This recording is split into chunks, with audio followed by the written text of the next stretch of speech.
Mailbox. Today I am bringing you my super simple Starfield review. This review is going to be much different than your typical reviews. I'm not going to be rating it on a scale, but instead I'm just going to be rating it on a should you buy it or should you not. So I'm going to run you through some very quick bullet points on my thoughts. I have beaten the game. Thank you again to Bethesda for sending me a review code so that I could review the game for you all and bring you lots of Starfield content over the next few days.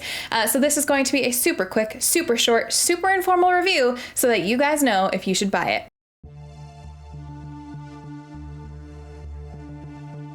This Bethesda game has the greatest story I think I have played from a Bethesda title. There were many twists and turns that I did not see coming, a couple of things that I thought I had figured out and then realized I was very, very wrong, and some really, really amazing quest design that was unique for games that I have ever played before. I'm not saying it doesn't exist somewhere, but I have never played a game that had some quest designs that this game had. But just know that the main story of Starfield is amazing, is mind-blowing, and is super, super cool. The negative, I would say, is that this game has a super steep learning curve. I was very, very overwhelmed at first, and it took me a while to get my feet underneath me. This Bethesda game is by far the most intense Bethesda game in terms of learning curve. There are a ton of mechanics to learn that are new to this. There are a ton of systems to learn that are new to this. And overall, it was just overwhelming at the beginning. Now, pushing through that, again, the story was amazing. It was totally worth it to take the time to learn those systems and to learn those mechanics. But at first, it is very daunting, and I could see that turning people away. If you don't mind that, then that is not a negative for you. But for me, it was scary when I first started because there was just simply so much to learn. Once you figure it out, it is not a complicated game, but getting to that point took a little while, took a little frustration, and took a lot of trying to just sit down and figure things out. My next positive would be that the companions are compelling. I feel like they did a great job fleshing out the stories of the companions that I was introduced to. I obviously have not met every single companion that there is yet. I really focused on the main story so that I could talk about that in the review. I have done some faction side quests and things like that, but I obviously have not met every single companion that you can meet. But the companions that I did meet all had really compelling stories. They have been introducing a lot of these companions on social media with their name and a little bit of their background, but I really loved that each companion felt like they had their own personality. They each had things that they liked or didn't like. They had snarky quips. They were involved in dialogue with other NPCs. Now I've done this routine. Let's skip to the part where you admit you're lying about what he owes. You calling me a liar? I'll throw both of you out of this bar right now. And I just felt like they were very, very fleshed out and very, very compelling. Another negative going along with that, but the facial animations, I'm not going to say that they're bad, but they definitely feel dated. However, it really did bring back that nostalgia vibe. It really feels like a Bethesda game. I feel like when you play a Bethesda game, you know you're going to get the facial camera with the older looking facial animations. I would put that as a negative though, simply because so many other aspects of the game were so beautiful. The character customization was so well done, so that sometimes it was a little jarring to see those older dated facial animations when you were talking to other NPCs. But again, it really just felt like a classic Bethesda game in those moments. So I personally enjoyed that. But again, I could see why others would think that that was a negative. Going off of that character customization that I just mentioned, the RPG elements of this are so deep. You can make whatever character you want, and my character is probably going to be leaps and bounds different than your character.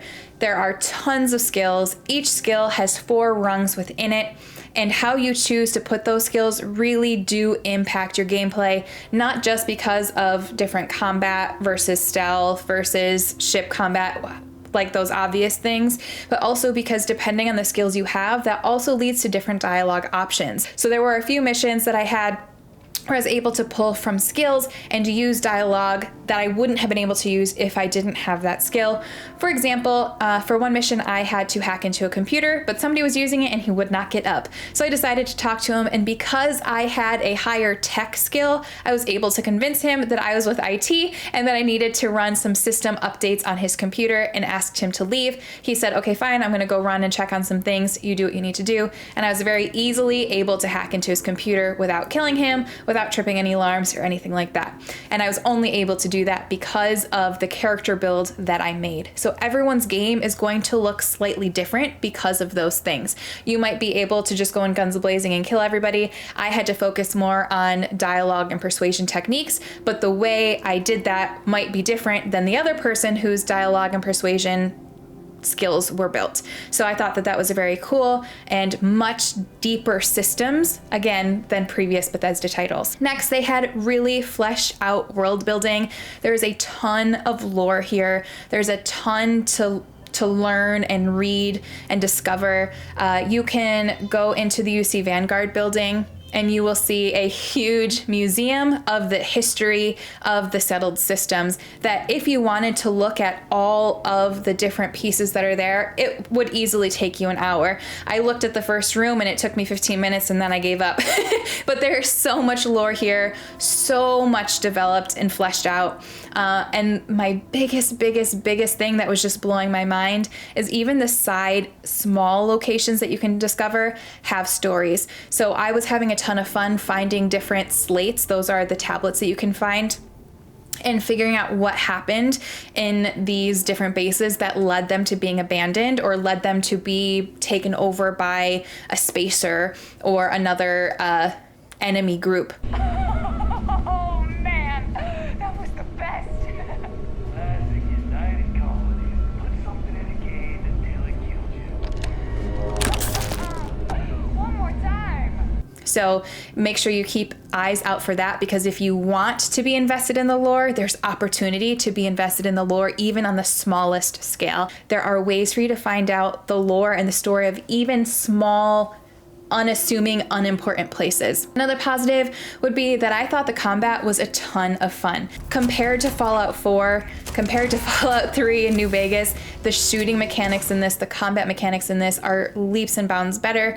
I think that's gonna be the phrase of this video. So the combat was a ton of fun, especially when you get the booster pack involved. That adds just a whole nother layer to the combat, which is really, really great. There's a variety of weapons you can choose from. You can really choose what you want the combat to feel like and what you want the combat to be. And I thought it was very fleshed out and felt really, really fun to play. I felt like there was meaningful side content. A lot of times when you have these games, you have this main mission that's like the end all be all, like you're saving the world, you're saving the universe, whatever. So when you stop to think about it, it might seem a little weird that you're doing these side missions with, like, for example, Skyrim, you're the Dovahkiin, you're trying to stop the dragons from taking over and killing all of civilization, but I'm gonna go work with the Thieves Guild and I'm gonna go steal this candelabra for you. So, you know, it's a little jarring to some people, like, why would I do this side stuff? The way this story is written, the side content feels important. So when you're doing something for the side content, it feels like it's adding to the main story, and nothing feels out of place. And again, all of those stories are really fleshed out. And last but not least, everyone loves to give Bethesda a hard time for their bugs. Most notoriously are the gifs of the dragons that are like dancing in the air. I felt like Starfield, well, it did have a couple bugs. It was the most bug-free Bethesda game that I have played when it first came out. Obviously, other games are probably less buggy now, but they've been out for a very long time. And the only bug that I actually had, which was more comical than anything else, is nobody had hair. All the hair just disappeared. And then one person had a ponytail, but just the ponytail holder was there, like this. Like this was just floating in the sky where the ponytail was supposed to be. And it was really, really funny because everyone was just bald. I quit out of the game, I went back in, and it was totally fine, totally normal. But I really had a very bug-free playthrough experience, nothing game breaking, no issues on that front, just the funny little quirky no hair bug and then 2 crashes in my entire experience. I have played 60 hours so far, and so far it's been very bug-free. So yeah, I can talk. Those are my pros and my cons to my experience with Starfield. So now the overall verdict. I'm going to rate this on a scale of buy, don't buy, definitely buy. And for me, Starfield is a definitely must buy title. This Bethesda game is the best Bethesda game that they could have possibly made. I had so much fun with the story, so much fun with the side characters, so much fun with the side stories, and overall, there were very, very few negatives or downsides to this experience, negative things that I thought they could have improved on. I thought this was a masterclass game. I absolutely adored every second of it, and it is definitely a must buy. Thank you so much for watching my super simple Starfield review. I hope you enjoyed it. If you did, make sure you subscribe, hit that bell button when you do so that you know when I post future videos. And as always, thank you so much for watching. I really appreciate it, and I hope you have an amazing day.